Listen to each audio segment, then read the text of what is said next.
할렐루야. 할렐루야. 네, 예배 자리에 나오신 여러분들 한 사람 한 사람 주님의 이름으로 사랑하고 축복합니다. 오늘 말씀 가운데 주님이 여러분들을 향한 놀라운 계획, 비전 그리고 새로운 힘을 주시리라 믿습니다. 그 말씀을 의지하여 여러분들이 다시 한번 새롭게 결단하고 주님 따라가는 제자들이 되기를 간절히 축복합니다. 미국의 코넬 대학교 심리학과 연구팀이요, 한 번은 올림픽 게임에서 메달을 받는 사람의 행복 지수를 조사를 해봤다고 합니다. 올림픽 게임에서 동메달리스트의 행복 점수는 100점 만점 중에 몇 점이었을까요? 한번 예상해 보세요. 동메달리스트의 행복 지수 90점. 100점 만점 중에요, 동메달리스트는 71점이었대요. 은메달리스트의 행복 점수는 몇 점이었을까요? 은메달 80, 60, 90.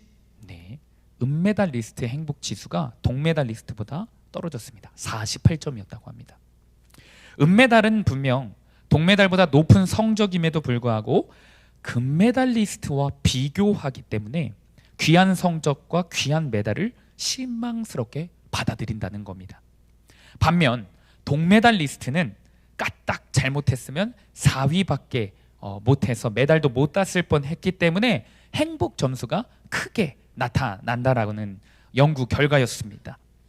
많은 청소년들이 학교에서 정신적으로 힘들어하고 정서적으로 불안한 이유 중 하나가 비교의식 때문이라고 합니다. 외모를 서로 비교하고 성격을 비교하고 성적을 비교합니다. 심지어 학교에서 가장 친한 친구들 무리 사이에서도요, 서로 비교하느라 진짜 마음 놓고 이야기할 친구 한 명을 찾기가 힘들다고 합니다. 요즘 친구들이 그렇대요. 또한 학교에서뿐만 아니라 여러분 교회 안에서도요, 서로 비교하는 모습이 많습니다. 이것은 더 큰 문제입니다. 많은 청소년들과 청년들이요, 교회 안에서도요, 나보다 못하는 것 같고 나보다 열심히 없는 것 같고 나보다 외모도 별로이고 나보다 공부도 못하고 나보다 대학도 좋은데 못 간 사람들을 보면요, 마음속으로 나는 그래도 괜찮은 사람이야 라는 교만한 생각을 한다고 합니다. 또 반대로 나보다 잘난 사람을 보면 나는 왜 이것밖에 안 될까? 내 모습은 왜 이렇게 초라할까? 우리 집은 저 친구 집에 비해 왜 이렇게 가난할까? 문제가 많을까? 라며 열등감에 빠지기도 한다고 합니다. 세상은요, 여러분 비교하고 경쟁하면서 사는 게 당연한 거다 라고 말합니다. 그러나 여러분 기억하십시오. 그리스도인은 세상이 당연하다고 말하는 그 모습이 죄라는 사실을 깨달아야 합니다. 그리고 그 세상과는 다른 모습으로 다른 삶을 살아야만 합니다. 그리스도인의 삶 가운데 만약 비교의식이 있다면 여러분 불행한 인생입니다. 왜냐면요, 사람 바라보다가 환경 바라보다가 결국엔 나 자신만 바라보다가 인생 가운데 하나님을 놓치게 되기 때문입니다. 여러분 이와 같은 맥락에서요, 기독교 변증가였던 C.S. 루이스는요 이렇게 표현했어요. 우리 고개를 들고 한번 문장을 한번 볼까요? 사탄의 가장 무서운 무기는 그리스도인을 비교의식에 빠뜨리는 것이다 라고 말했습니다. 그렇습니다. 여러분 사탄은 오늘도 우리가 이 예배 시간에 하나님을 바라보지 못하게 하기 위해서, 하나님에 대한 사랑을 의심하게 만들기 위해서 우리에게요 뭘로 공격한다? 비교의식으로 공격한다. 옆 사람을 신경 쓰게 만들어요. 주위 사람들을 바라보게 만들어요. 이 예배 시간에도요.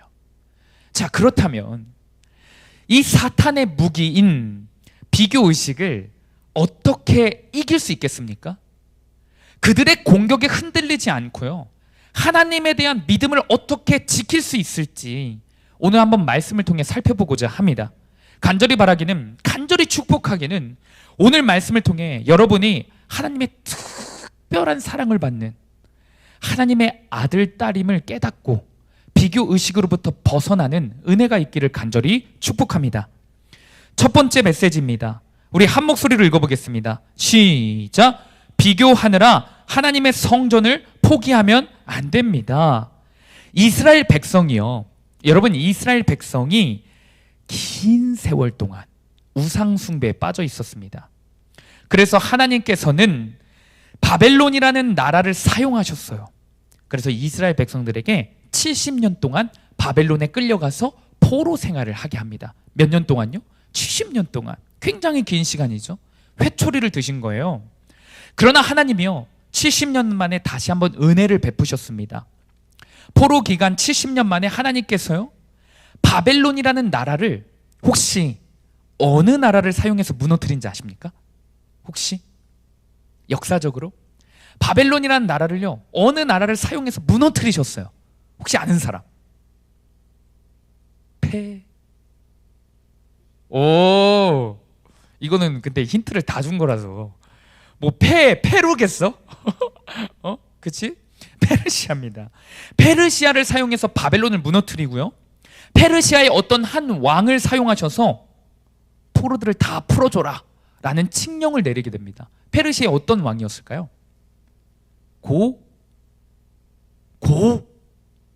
고종? 고레스 왕을 사용하셨어요. 고레스 왕을 사용하셔가지고 포로들을 다 자기 고향으로 보내어라 라고 칙령을 선포하게 하셨어요. 누가?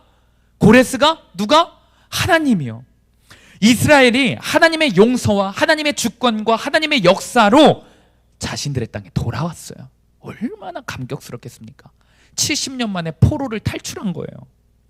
자, 그런데 하나님의 은혜로요, 고향으로 돌아왔다면 이것부터 해야 합니다. 왜 자신들이 망했는지, 왜 자신들의 나라가 완전히 멸망했는지, 왜 우리가 세상의 포로로 끌려갔는지, 그리고 어떻게 다시 돌아오게 되었는지 점검해야 합니다. 그쵸? 그래야 똑같은 실수, 똑같은 망하는 사건을 안 겪는 겁니다. 그쵸? 여러분, 공부를 잘하는 학생도 이와 같아요. 전사님이 주중에 우리 공부를 잘하시는 박전사님께서 공부 잘하는 사람의 특징을 알려주시더라고요. 뭐냐면, 공부를 잘하는 사람의 특징은요, 시험이 끝나고요, 자기가 정답 맞은 문제들을 보지 않아요. 자기가 잘 풀 수 있는 문제들만 풀지 않습니다. 시험 끝나고 틀린 문제를 봐요. 실수한 문제를 보고요, 살펴보고 왜 틀렸는지, 왜 실수했는지, 무슨 노트를 작성하죠? 오답 노트를 작성해요. 공부 잘하는 사람들이요. 이스라엘도 신앙적으로 이렇게 점검했어야 돼요. 내가 왜 망했는가? 내가 왜 다시 세상에 끌려갔는가? 내가 왜 죄의 노예로 살아갔는가? 이스라엘이 망하고 실패했던 이유는 하나였습니다. 하나님을 잃어버렸기 때문이었어요. 자신들의 인생에서요, 잘 들어보세요, 하나님을요, 있으나 마나한 존재로 여겼기 때문이에요. 여러분, 우리도요, 하나님을요, 인생에서 있으나 마나한 존재로 여기잖아요. 반드시 망하게 되어 있습니다. 하나님의 말씀을요, 있으나 마나한 것으로 여기는 사람, 예배를요, 있으나 마나한 예배, 가볍게 여기는 사람은요, 반드시 망하게 되어 세상의 포로로 죄의 노예로 끌려 살아갑니다. 그러기에 우리는 늘 하나님 중심, 예배 중심, 기도 중심, 말씀 중심으로 신앙생활을 해 나가야만 합니다. 아멘? 그것이 우리를 세상으로부터요, 죄로부터요, 우리들을 오늘도 힘들게 하는 수많은 대적들로부터 지켜줍니다. 아멘? 자, 그렇다면 이스라엘 백성들이 바벨론 포로기가 끝나고 고향으로 돌아와서 오답 노트를 정확히 썼다면 과연 고향으로 돌아와서 무엇을 먼저 해야겠습니까? 무엇을 먼저 해야겠습니까? 하나님 중심, 예배 중심, 기도 중심, 말씀 중심의 삶을 다시 세워가야 합니다. 다시 한번 세워가야 되는 거예요. 이 말이 무엇이냐? 이 말을 요약하면요, 한 줄로 요약하면요, 무너진 성전을 다시 세워야 한다는 거예요. 무너진 성전을 다시 세우는 게 하나님 중심으로 사는 거고, 무너진 성전을 다시 세우는 게 말씀 중심으로 사는 거고, 무너진 성전을 다시 세우는 게 이스라엘에게 예배 중심으로 사는 거였습니다. 하나님은 이스라엘의 진정한 회복을 위해서 학개 선지자를 통해, 오늘 본문의 학개 선지자를 통해 무너진 성전을 다시 세우라고 명령하셨습니다. 오늘 우리 예수동행 모임 때 같이 큐티한 본문 학개 1장 4절에서 8절을요 세번역 성경으로 한번 읽어보겠습니다.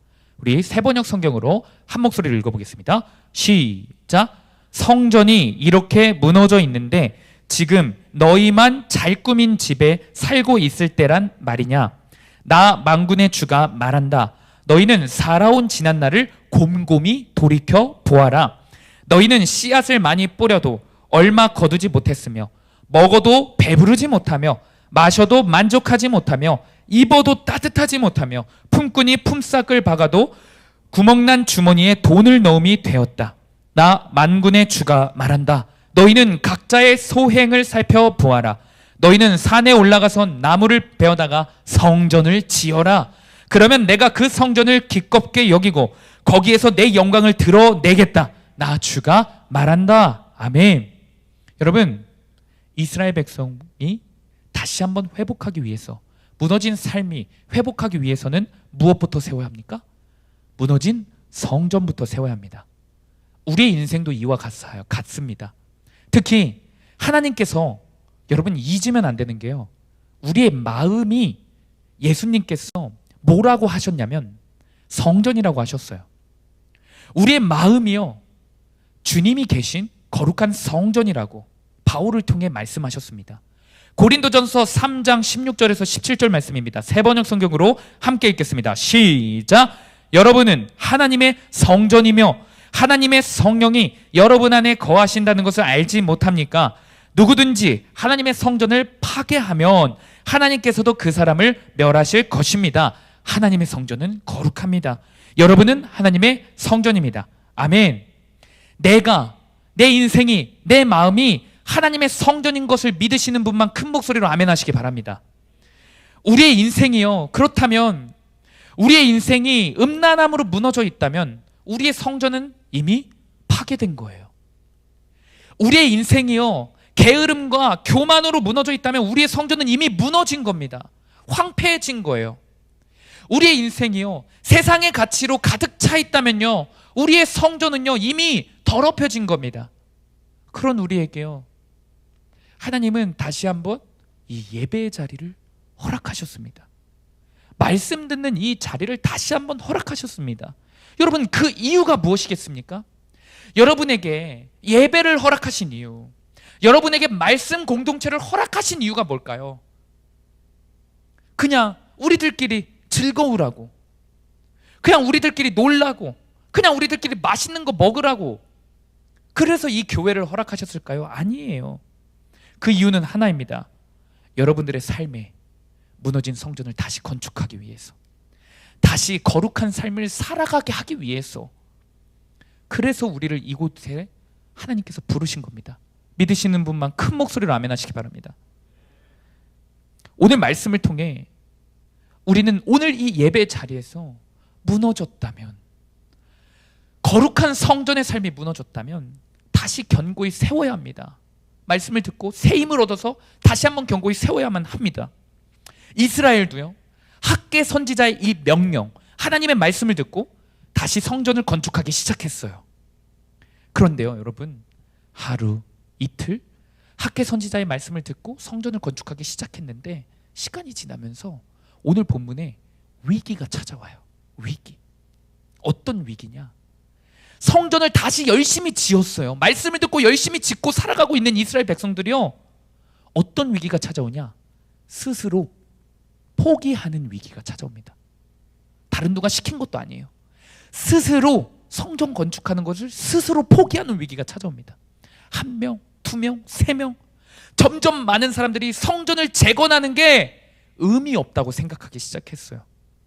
이것은 단순히 성전을 건축하는, 그 건물을 세우는 걸 포기하는 게 아니에요. 하나님을 예배하고 하나님 중심으로 말씀을 듣고 순종하는 삶을 스스로 포기하는 모습이었어요. 다시 말해 하나님을 향한 마음이 식어지고 있었습니다. 그러다가 결국 또 스스로 하나님을 버리려고 준비하고 있었어요. 도대체 이스라엘은 왜 이런 위기가 찾아왔을까요? 성전을 다시 잘 건축하고 있었는데요. 어떤 문제가 있었을까요? 어떤 공격이 있었을까요? 오늘 본문 3절을 보니까요, 우리가 앞에서 살펴본 C.S. 루이스가 말한 사탄이 그리스도인을 무너뜨리는 특급 전략이었던 비교의식이 나타나요. 비교의식. 이스라엘이 성전 건축을 무너뜨리는, 중단하는 이유는 이 비교의식 때문이라고 3절에서 기록합니다. 오늘 본문 3절 말씀 우리 한 목소리로 한번 읽어볼게요. 한 목소리 읽겠습니다. 시작.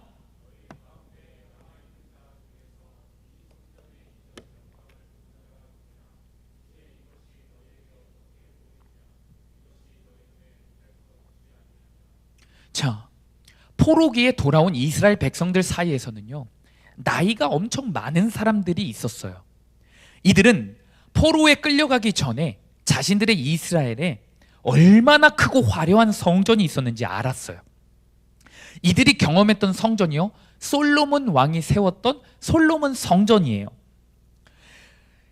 이스라엘이 가장 부자였을 때 건축했던 성전이 솔로몬 성전입니다.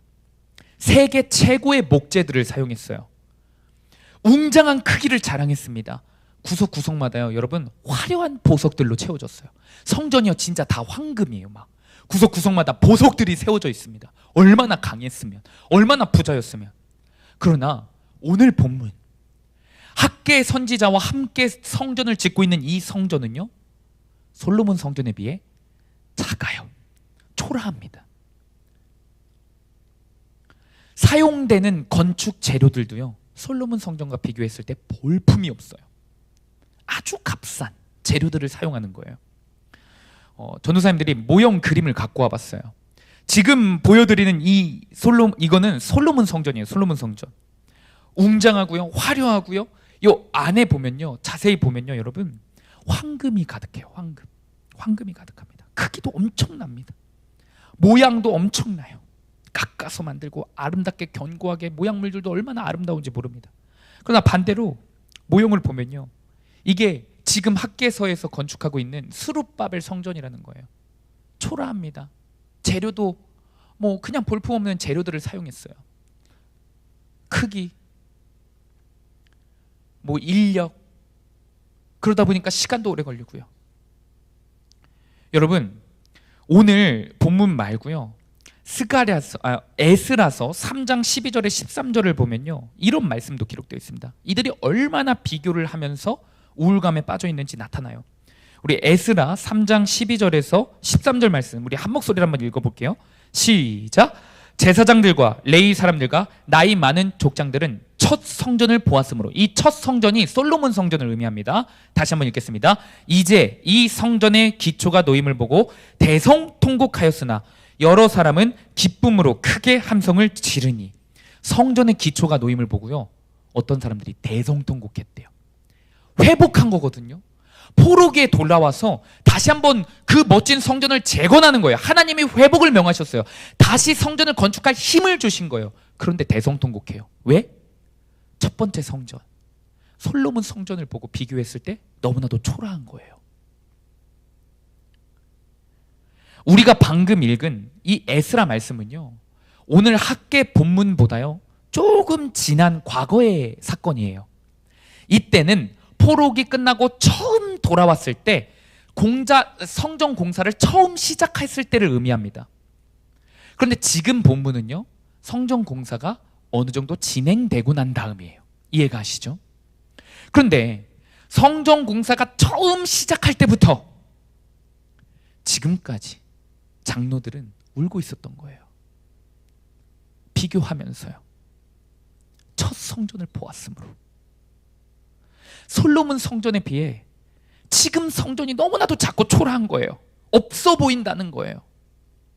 솔로몬 성전의 화려함과 웅장함을 생각하느라, 그것과 비교하느라 지금 이스라엘과 함께 하시는 하나님을 바라보지 못하고 있습니다.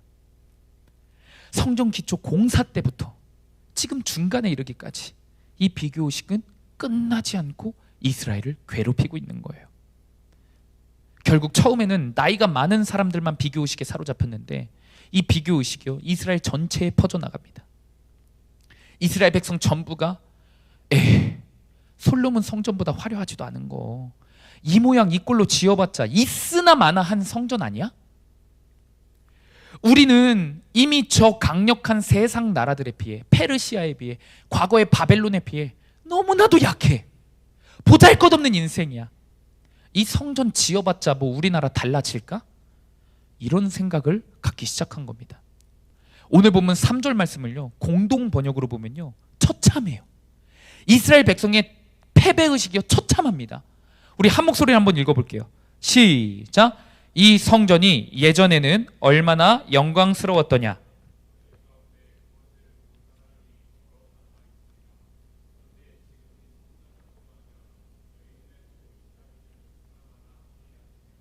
너희 눈에도 이따위는 있으나 마냐 하지 않느냐. 그렇습니다. 오늘 본문에서 이스라엘이 다시 하나님 중심으로 살아가기 위해서 성전을 건축했는데 그것을 방해하고 결국 무너뜨리게 하는 원인은 비교의식이었어요. 비교요. 이 시점에서 우리는 하나님이 주시는 영적인 메시지를 파악해야 합니다. 우리는요, 여러분들은요, 예배를 통해, 수련회를 통해 내 삶이 무너져 있다라는 것을 깨달았어요. 그리고 하나님이 회개의 기회, 회개의 영을 부어주셨죠. 우리의 삶은 분명히 하나님이 거하시는 거룩한 성전이 되어야 하는데 내 마음속에는 이미 음란이 가득했고 시기가 가득했고 친구들을 질투하고 세상을 사랑하는 마음이 가득했어요.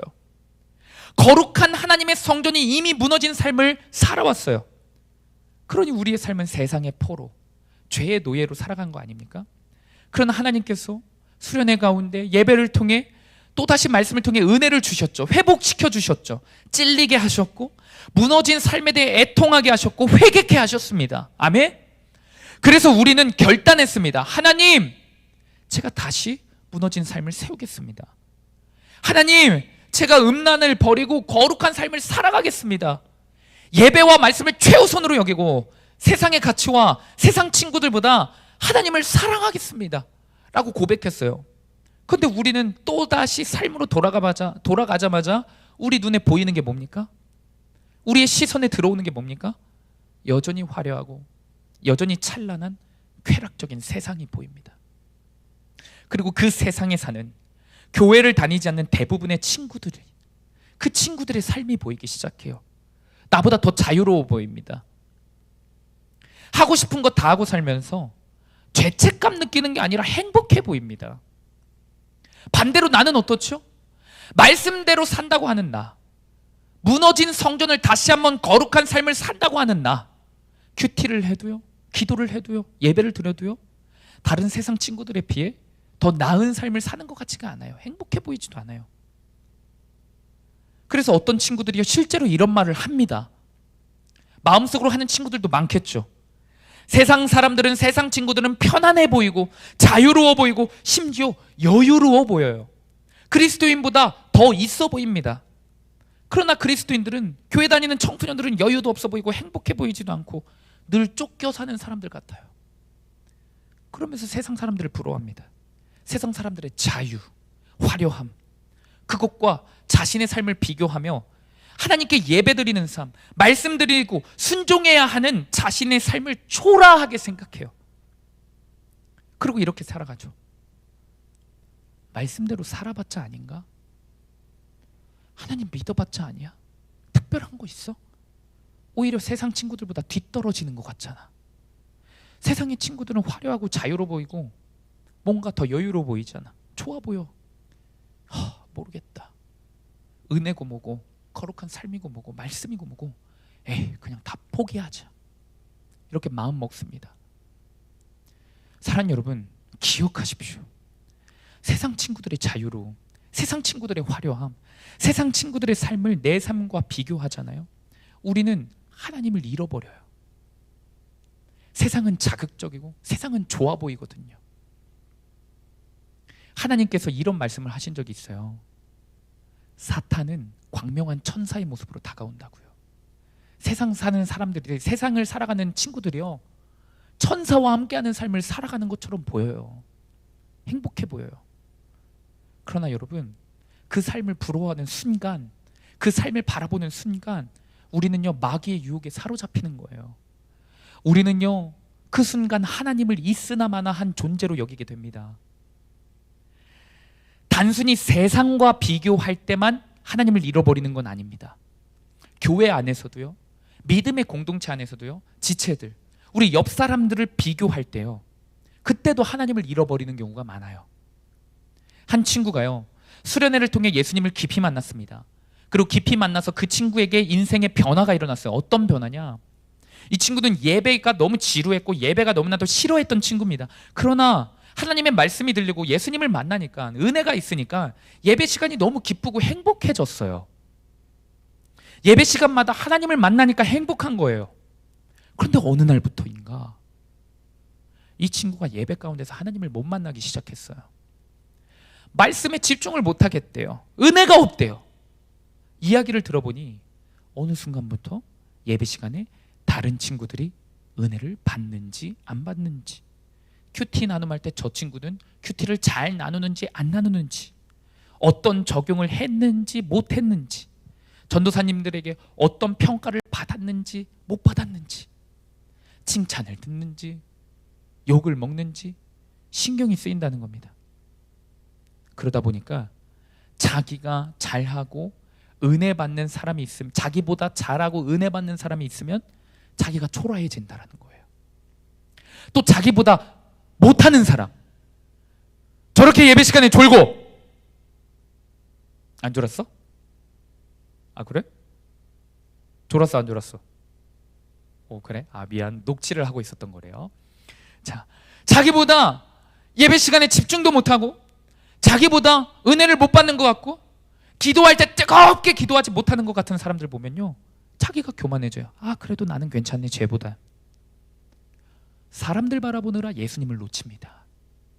사람들 신경 쓰느라 하나님을 잃어버려요. 교회 안에서도요. 그렇습니다. 여러분, 세상 친구들의 화려함과 자유로움을 비교하다가 하나님을 잃어버립니다. 그리고 우리의 삶에 성전 건축하는 것을 멈추게 됩니다. 이뿐 아닙니다. 교회 안에서도 공동체 신앙을, 공동체 지체들의 신앙을 나 자신의 삶과 비교하는 것 역시요, 우리 삶에 하나님의 성전을 건축하는 일에, 다시 한번 우리 삶이 하나님께로 회복하는 일을 방해하는 겁니다. 그러니 오늘 우리가 해야 할 것은 무엇입니까? 사람 바라보지 않는 거예요. 아멘? 다른 사람 시선 의식하지 않는 거예요.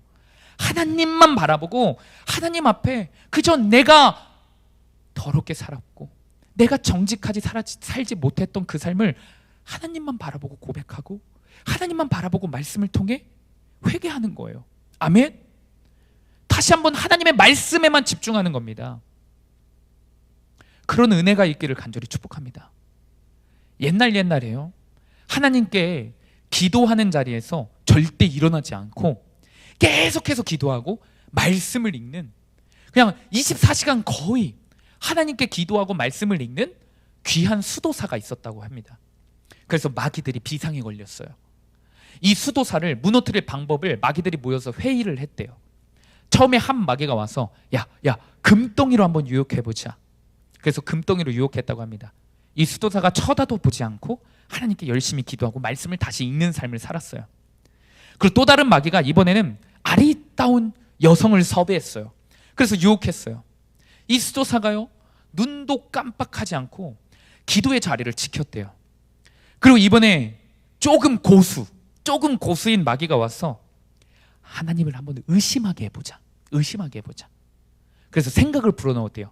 야, 너 지금 기도 이렇게 열심히 해서 고작 너가 얻는 게 뭐야? 너 그 이 시골에서 기도해봤자 너가 고작 얻는 게 뭐야? 기도해도 소용없어. 이런 하나님을 의심하게 만드는 생각을 집어넣었대요. 그런데 이 수도사가 기도의 자리를 굳건히 지켰다고 합니다. 그런데 마지막에 마귀가 다른 마귀들을 참 답답하게 지켜보더니 딱 한마디를 귓속말로 그 수도사한테 던졌어요. 그리고 그 수도사는 그 한마디의 귓속말을 듣자마자 화를 참지 못했대요. 화를 참지 못하면서 다급해서 자기 자신의 짐을 다 챙겨서 기도의 자리, 그 수도원을 떠났다고 해요. 어떤 귓속말이었냐면, 마귀는 이 수도사가 학창 시절부터 경쟁 상대가 있었는데, 그 경쟁 상대 수도사가 교단에서 가장 권위 있는 수도사의 투표로 뽑혔다는, 그럼 회장직에 뽑혔다는 소식을 알려준 거예요. 기도의 자리를 잘 지켰던 수도사가 자기는 이렇게 시골에서 혼자 기도하고 있는데, 다른 경쟁 수도사는 다른 사람들에게 더 인정받고 존경받는 수도사가 되는 게 배가 아프고 질투가 난 거예요. 성공하고 화려해 보이는 다른 사람의 모습을 보니까 자기 자신의 모습이 초라해지기 시작했어요. 시골에서 기도하고 있는 자기 자신은 미련해 보였대요. 그리고는 하나님을 원망하고 기도의 자리를, 그 수도원을 떠났대요. 여러분, 비교의식이 이 정도로 무서운 거예요. 비교의식은요, 나를 사랑하시고 내게 힘을 주시고 내게 구원의 은혜를 주시는 하나님을 바라보지 못하게 해요. 그 이유는 말 그대로 비교의식이 무엇입니까? 말 그대로 하나님을 바라볼 시간에 사람 바라보고 있다라는 말이에요. 하나님 바라볼 시간에 세상을 바라보고 있다라는 말이에요. 여러분, 혹시 현재 사람을 비교하고 있을 수 있어요. 티 안 내는 척하지만 여러분들 마음속으로 얼마나 사람들을 비교합니까? 우리 수험생들, 누구는 이런 대학 합격하고 누구는 저런 대학 합격하고, 나중에 청년들 취업했을 때 누구는 이 회사 합격하고 누구는 이렇게 취업하고, 가정 환경을 비교하고 서로의 모습을 비교하고, 아, 나는 신앙을 잘하고 있고 잘 지키고 있고 아무런 문제 없고 칭찬받는 삶인데 쟤는 좀 그러네, 나는 그래도 좀 괜찮구나, 이렇게 살아갈 수 있어요. 이뿐만일까요? 교회 안에서 뿐만일까요? 세상을 비교하죠. 세상에 비해, 세상 사람들에 비해 자유로운 삶을 살지 못하는 나, 화려한 삶을 살지 못하는 나, 초라해 보입니다. 그래서 말씀 공동체를요, 교회를요, 하나님을요 있으나마나한 존재로 여길 때가 있습니다. 그리고는 우리의 신앙생활을 완전히 포기하는 경우도 있어요.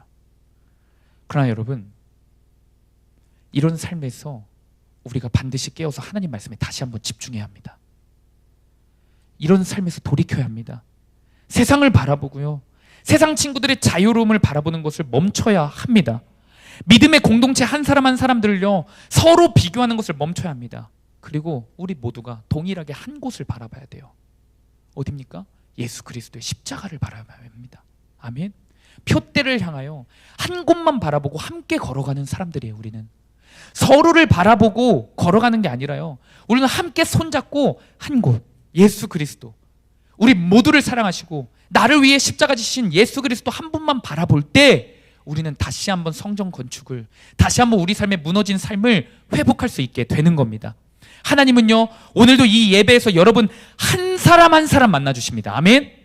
여러분들 한 사람 한 사람 귀하게 여기세요. 그래서 누구는 잘하는데, 누구는 화려한데, 누구는 이쁜데 너는 왜 그래? 하시지 않으세요. 여러분 한 사람 한 사람들을 기다려주고 계십니다. 다시 일으켜 세워주시기 위해, 다시 한번 무너진 여러분들의 삶을 다시 한번 거룩하게 세우기 위해 이 자리를 허락하신 겁니다. 그 하나님의 뜻을 깨닫기를 간절히 축복합니다. 적용 질문입니다. 나는 내 마음과 삶에 하나님의 거룩한 성전을 세워가고 있습니까? 세상과 교회를 비교하고, 세상 사람과 교회 사람을 비교하고, 교회 공동체 원들끼리 비교하느라 성전을 다시 세우는 일을 포기하고 있지는 않습니까? 적용 질문해 보시기를 축복합니다. 두 번째 메시지입니다. 우리 한 목소리를 읽어보겠습니다. 시작. 작고 초라한 우리의 인생에 하나님이 함께 하시기에 다시 성전을 세워야 합니다. 여러분, 이스라엘 백성들의 현실이요, 아까 솔로몬 성전에 비교해 봤을 때 컸습니까? 화려했습니까? 아니죠. 굉장히 초라했죠. 그게 현실이었어요. 맞았어요. 경제적으로나 문화적으로나 삶의 질이요, 과거의 이스라엘 전성기랑 비교해 봐도요, 세상의 다른 나라들과 비교해 봐도요, 현저히 부족한 삶이었어요. 초라한 삶이었어요. 지금 학계에서 말씀을 짓고 있는 이 성전은 분명히 솔로몬 성전에 비해 비교했을 때 보잘것없는 게 맞았어요. 그렇다면 이들이 신앙적으로 특별했냐? 아니에요. 세상에 욕심만 가득했어요. 하나님 말씀대로 그렇다면 순종했냐? 아니에요. 불순종만 하고 있는 게 여전히 이스라엘의 모습입니다. 이스라엘 갖고 있는 것은요, 세상에 가치도 없어. 그렇다고 해서 영적인 특별함이 있는 것도 아니야. 갖고 있는 건 냉정히 죄밖에 없었어요. 그러나 그럼에도요, 이스라엘에게 중요한 게 있었습니다. 무엇이냐? 하나님이 그런 이스라엘과 여전히 함께 하신다는 사실입니다. 그런 이스라엘을 여전히 하나님이 사랑하신다는 사실입니다. 이스라엘은 하나님을 있으나 마나 한 존재로 여기고 있는데, 하나님은 이스라엘을 없으면 안 되는 존재로 여기고 있어요. 그것이 이스라엘이 다시 한번 회복할 수 있는 유일한 이유입니다.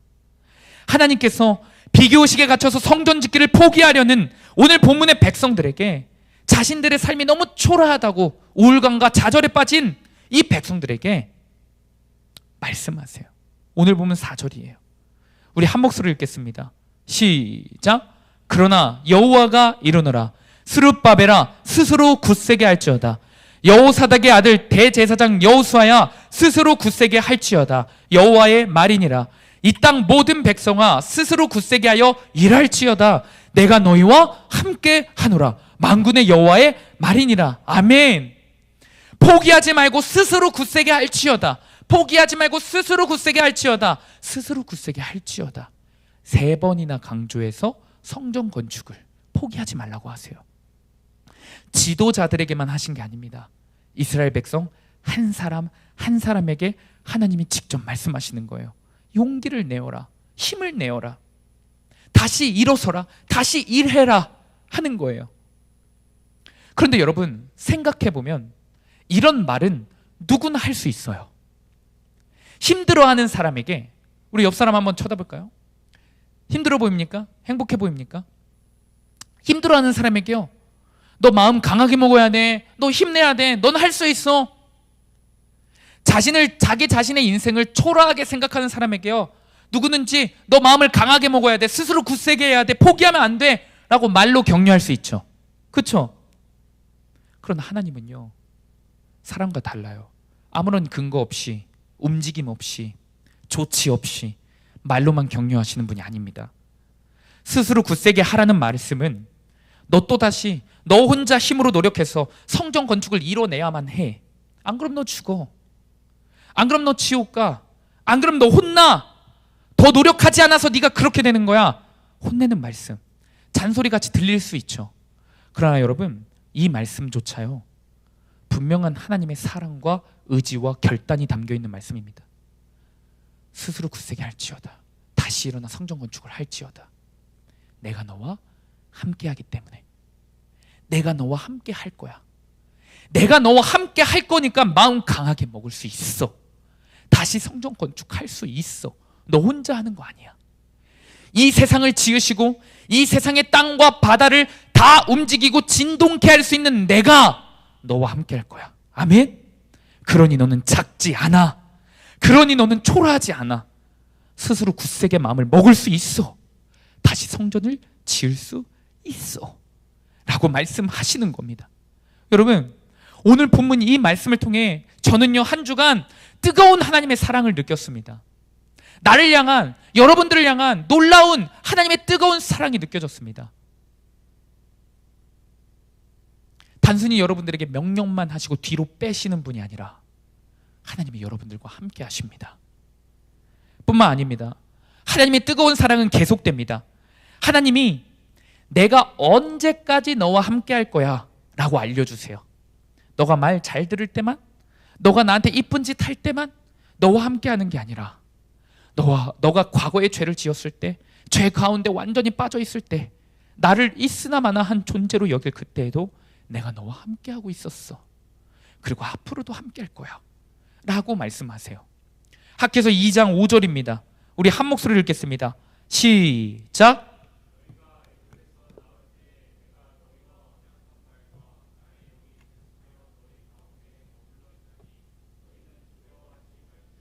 우리 다시 한번 큰 목소리를 읽어보겠습니다. 시작.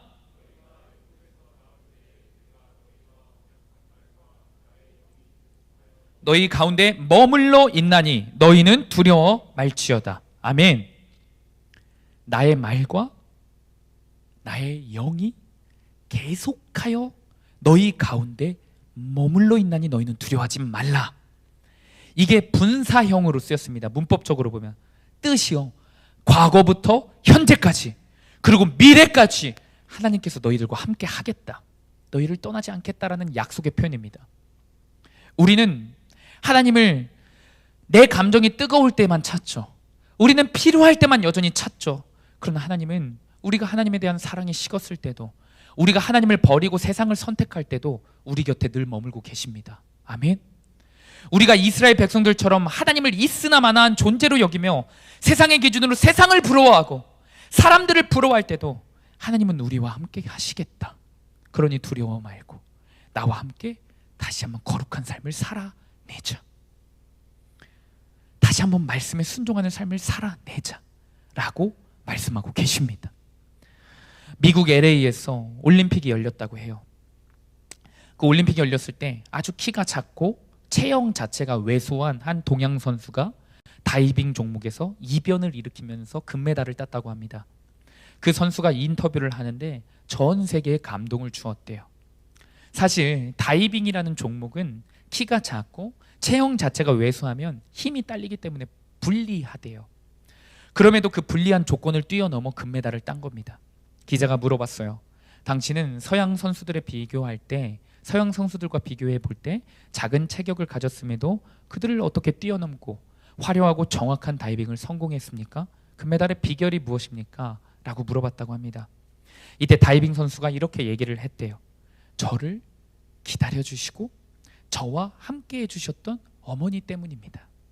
어머니 때문에요? 라고 되물었다고 합니다. 그리고 이렇게 답했대요.